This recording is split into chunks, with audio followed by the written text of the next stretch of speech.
Shout out to the AZ 49er Empire, always repping hard. As you can see, the Varsity Tavern is always lit, worth the 45-minute drive for me. They do a great job repping the Niners. And boy, oh boy, was it a lit win on Sunday. And I'll tell you what, I predicted it to be a 10-point game. I definitely did not predict the fashion that it would end up being for a 10-point game. Now, first off, got to give props to the Arizona Cardinals because they played a great game.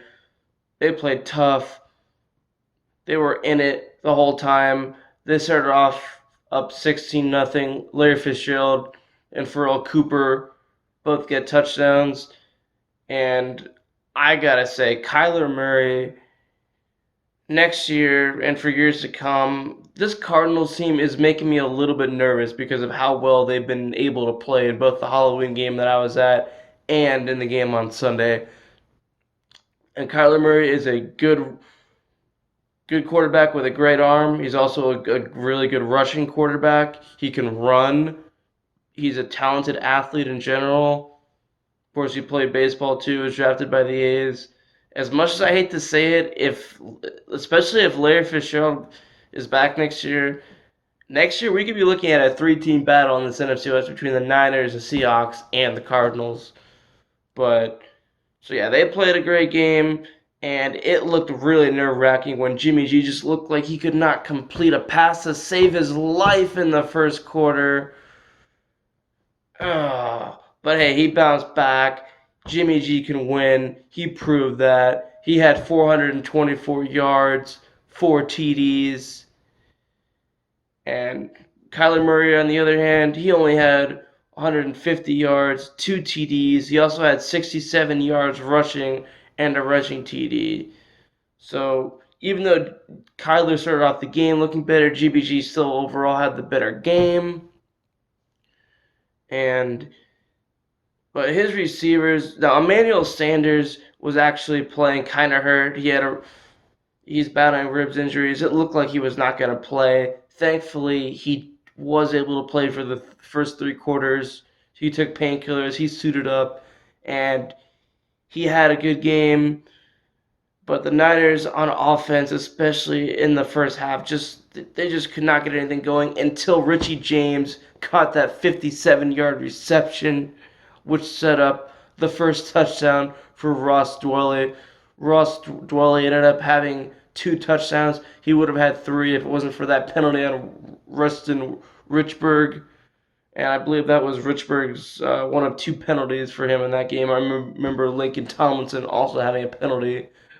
The Cardinals actually ended up getting a touchdown in that first drive that was called back. Or I think it may have been the second drive that ended up being called back. So penalties for both teams were an issue. But so Russ really gets that first touchdown, and the Niners are finally back in the game. And after that, Jimmy G actually started to look like a good quarterback. Now, he did have 2 interceptions, the first one to Jordan Hicks at the end of the third quarter. Just not something that you want to see, but I've said in my videos this year over and over again, I'm okay with Jimmy G throwing an interception every game if we win every game, because Jimmy G always bounces back after making a mistake.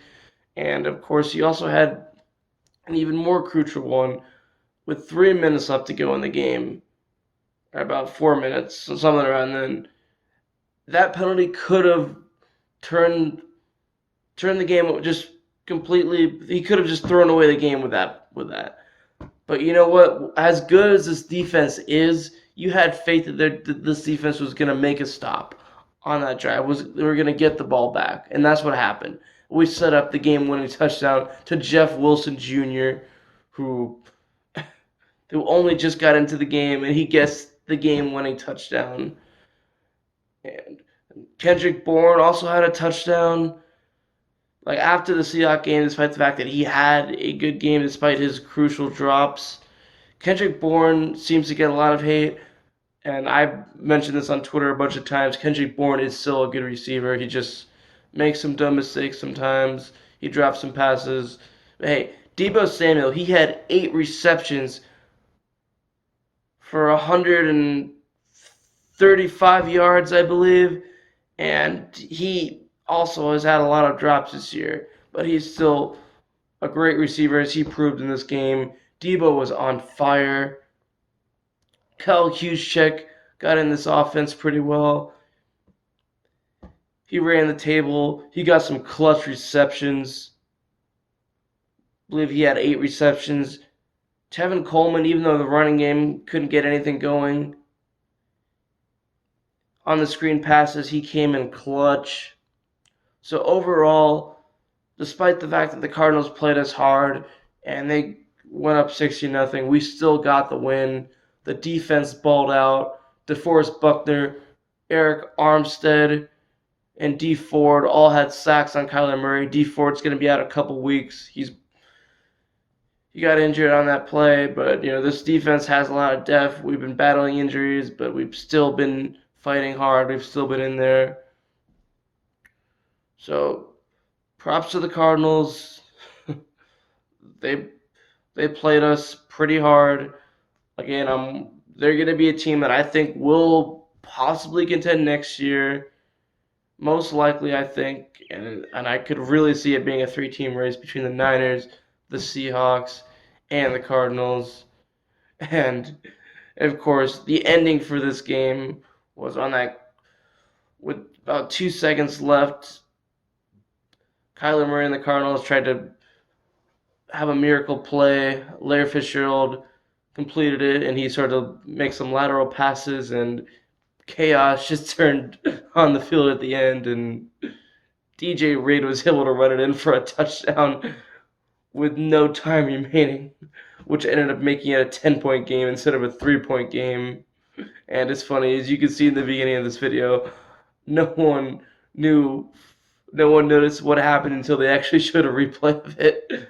But anyway, it was great. Enjoyed watching with the AZ Niner Empire. Shout out to all the Niner Empire on YouTube as well, and here in the trash talking circle, repping hard. We're 9-1 right now. 9-1 if you want to call it. We got 3 of the biggest games of the year coming up. Sunday night, we're facing Aaron Rodgers and the Packers, and then we got Lamar Jackson and the Ravens in Baltimore. And then we got Drew Brees and the Saints in New Orleans. These are the biggest, toughest games on our schedule. The Cardinals game was a game that we needed to win. It did not look good when we were down 16-0, because if we had lost this game, then the Seahawks would have gone ahead of us in the NFC West standings, and that is not something that would be good. So we need to keep that lead. This Packers game, it's going to be a Sunday night game. It's going to be primetime. Levi's is going to be rocking and loud. A lot of the times when Levi's hasn't been as loud as been on the day games, because the heat is just unbearable when the sun is just right on the fans and some of the sections are sitting. So it's a night game, so the heat's not gonna be a factor at all. So it's gonna be rocking, it's gonna be loud. Levi's is gonna prove to be the home that it has an actual home field advantage. So Danny G is out. Peace. Let's go Niners. One team, one family, one goal.